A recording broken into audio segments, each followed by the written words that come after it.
Bryce forward, just maintaining a speed. Now, yesterday, he actually took off before Murray's corner.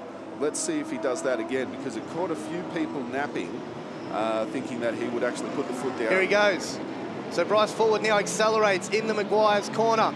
He'll take the green flag across the start-finish line, and it'll be 6 laps to go, depending on time. And already about a 4 or 5 car lengths over Tony Evangelou. But have a look at Stephen Lacey. Lacey's lost the position. Yeah, where did he lose that? Was that before the control line? Josh Smith just overtook him going under the Liquimoli Bridge and heading up pit straight. So Josh Smith straight past Stephen Lacey. So but here comes Lacey again up the inside. Look at the power of the Camaro compared to the XV8 Supercar of Josh Smith up Audi mounted, and he'll take back 3rd position and already pulled about 3 car lengths. So you can see that Stephen Lacey really does have the power and uses it to his discretion. Bryce forward already 7/10 of a second as they head through Griffin's Bend, heading up to Audi cutting. Tony Evangelou second, and it's those two with a 1.2 second gap back to Joshua Smith. Stephen Lacey.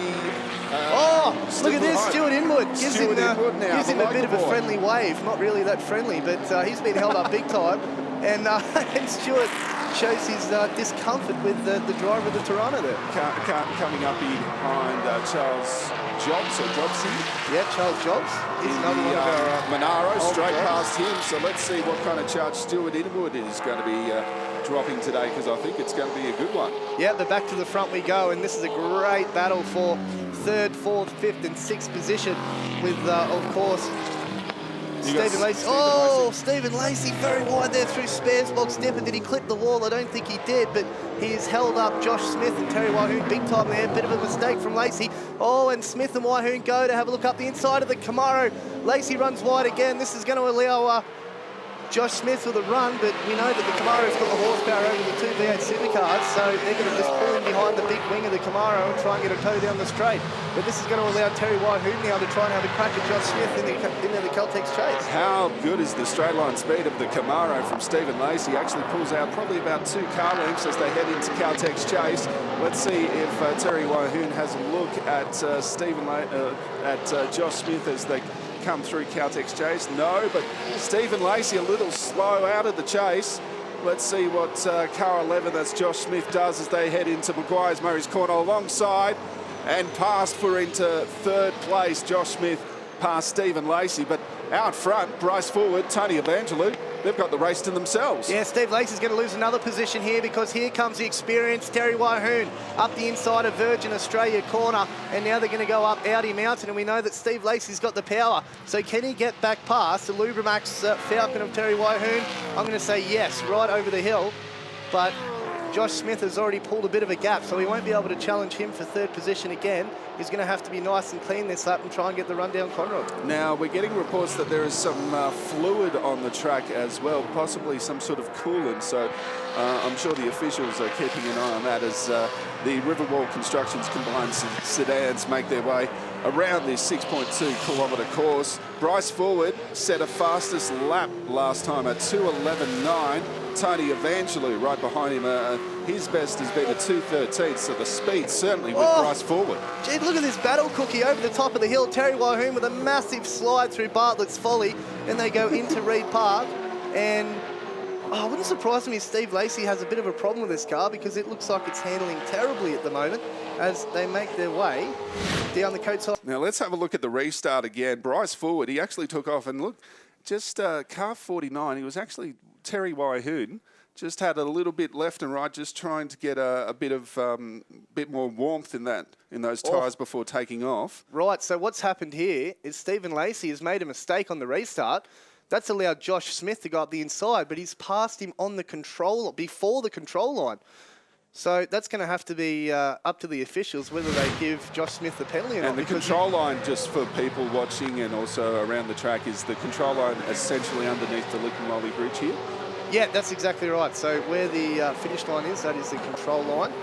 Now, Terry Wahoon very wide there through the kink in the Caltex chase. He's missed his braking point a little bit, but closes right up to the back of the car of Stephen Lacey, the real Dairy Australia Chevrolet Camaro. Now, I don't think you can really penalise Josh Smith for that. I know it's not in the rules, but I mean, if he had pulled up and stopped, it would have caused a concertina effect and cars that went into the back of each other. And that sort of thing, I'm sure, is what race control look at, those kind of things as well. But let's have a look at Stephen Lacey back in fourth place. So Josh Smith has actually cleared them. And how much of a gap has Josh Smith been able to pull out? About 3.5 seconds. So here's a replay of Bruce Henley blowing a massive flame out of the back of the ex-Rolex Daytona Mazda RX-8, which we actually saw 3 of these cars in the Liqui Moly Bathurst 12-hour 2 years ago. And isn't that cool footage?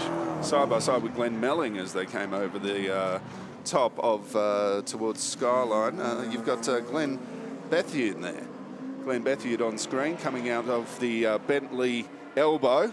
And is he going to be pulling off to the side? No, he's just going to very slowly make his way down Conrod Straight. And it just needs to keep an eye on the rear view because Bryce Forward is now coming down through the Coates Hire S's, heading towards the spare box dipper. And he's actually got about a 3.5 second gap back to second. That's Tony Evangelou. And Evangelou now making his way down through the spare. Oh, we've got what's 2 happened cars there? into the wall at Caltex Chase. And that is at the Chase, and that's a long way down into the sand trap as well. That's massive. Yeah, it certainly is. So that's car number 52, the BMW of Anthony. Justin Anthony, yeah, from Queensland, the 130i. That is an absolutely nearly identical accident that we saw in the 6-hour with the same model car. But the 2 cars have gone in there. I'll say they've probably connected each other under the braking area or just through the kink. And there was an older model BMW also involved in that. We're just trying to work out who that might have been. Let's have a look at what's happened here. Oh, no, this is going to hurt. Oh, that's car 35. He's just lost the rear braking, unfortunately, and has gone hard right into the side of the BMW of Douglas, car number 35. Douglas.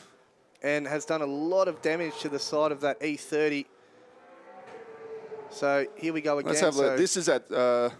No, this is still... Oh, wow, that's strange. The rears have just locked up, Cookie, as if he's just pulled the handbrake. So, yeah, possibly a bit of a mechanical drama to that BMW. Safety car, safety car. So this will possibly be the last racing lap we have. It's 7:45 now. This race is supposed to go to 7:40 or 10 laps or 7:47 plus 1 lap. So I think we may be seeing the end of the Riverwall Constructions combined sedans. Quite possibly. Well, their second race. So we have Woodcroft in pit lane as well. Let's have a look at where the Stuart Inwards ended up. He's in 18th now.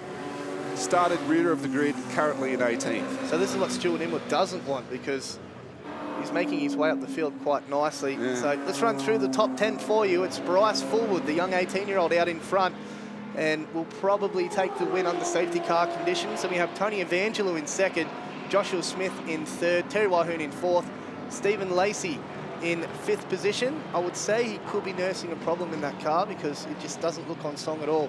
Jim Policina in sixth, Warren Millett in seventh, and we have Rick Newman in eighth, who had that tyre rubbing in the first lap of the race, Cookie, but it seemed to fix itself. So it's probably just rubbed the outside of the tyre away there, and the tyre wouldn't be rubbing there at all. So, and we also have Stephen Truan and Chris Tunner rounding out the top 10. So there's Anthony out of the car. He's looking okay at the moment. Doesn't look... It's not good when you see a driver jump out of the car and they're limping or anything like that. So he does seem to be walking like very, very slowly, mind you. But it's good to see a driver always walk away from any kind of accident. Yeah, certainly. So there's a man who is probably thinking about his wallet at the moment. Well, that's a shame. But it was just strange that the car just snapped to I'd say there's right. been some sort of a failure there because the car just didn't look like it was pulling up, and those things are actually, they've got ABS, so very, very strange indeed for a car with ABS to lock the rears up like that. Back under safety car here at Mount Panorama, race 2 of the Riverwall Constructions. So combined here we go sedans. again. So Anthony on the brakes, snap.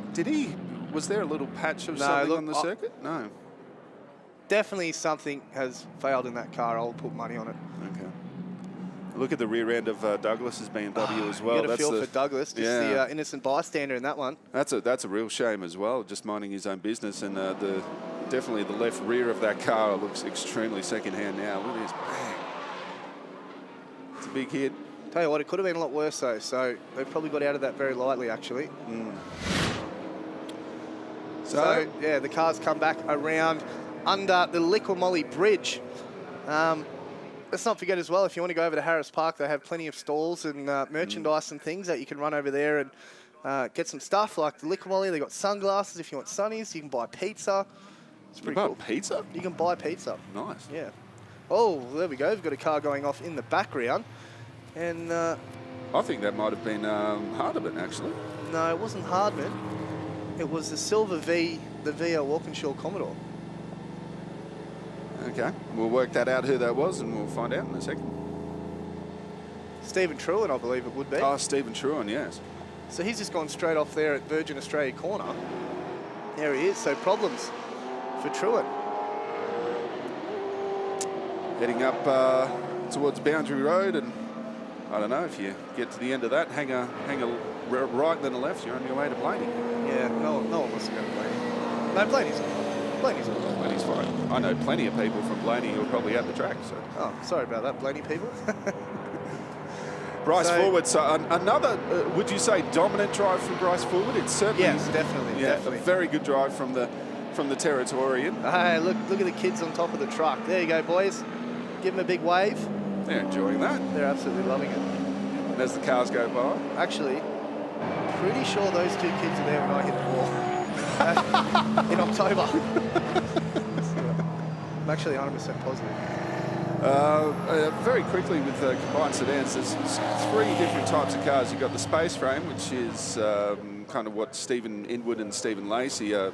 Inwood and Stephen Lacey are driving. You've got ex-V8 supercars, which is what our leader Bryce Forward is driving, and you've also got chassis cars as well, and that's pretty much your stock standard kind of car with a roll cage in it. There's a little bit of everything with your chassis cars, as you call them. You've got time attack cars, you've got improved production cars that, of course, entered a little bit late into our improved production category. You've got this thing here, the Ian McAllister Ford Mustang. The car dealer from Young. The TA2 car, which is a new category that started up in Australia. And there's actually a few of these cars floating around now, so that is very, a nice cool looking Mustang, that thing, isn't it? It is very cool. I was checking it out in the pits yesterday. And if you're wandering around the track, either in a break when there's no action on track, make sure you either head over to the Maguire's Cars and Coffee event that is going to be happening at lunchtime. There's going to be live bands playing there, but also wander around the support category pits and have a chat to the drivers, because they'll probably be working on their cars as well. Yeah, exactly. I mean, drivers of these sort of categories are all very friendly and very welcoming. So, yeah, if that's your thing, if you want to go up and have a look at their cars up nice and close and pop over into the back of the pits, I'm sure they'll be more than welcoming. So I would say that would, someone on Twitter, DJ Hummerston, enough with the Blaney bashing Nido. Good old DJ. So using the hashtag B12HR.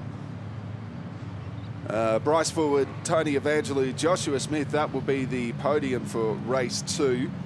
Terry Wyhoon from Stephen Lacey, Jim Policena, Warren Millett, Rick Newman, Stephen Truan's actually still showing on our timing screens as 9th, but he did head up the escape road with a problem at Virgin Australia corner. So I'm guessing Chris Tonner has actually moved up to 10th, but under safety car with the race. Well, Chris will move up to 9th, yeah, Chris has done a lot of club racing as well. He had a very fast orange Mazda MX-5 Turbo there for a long time, and it was classified as one of Australia's fastest MX-5s at the time. And sold that, had a couple of years off, and then he bought the Corvette and decided to come racing again. So this will be it, I'd say. They'll come through Maguire's corner under the Liquimolly Bridge, and it wouldn't surprise me if they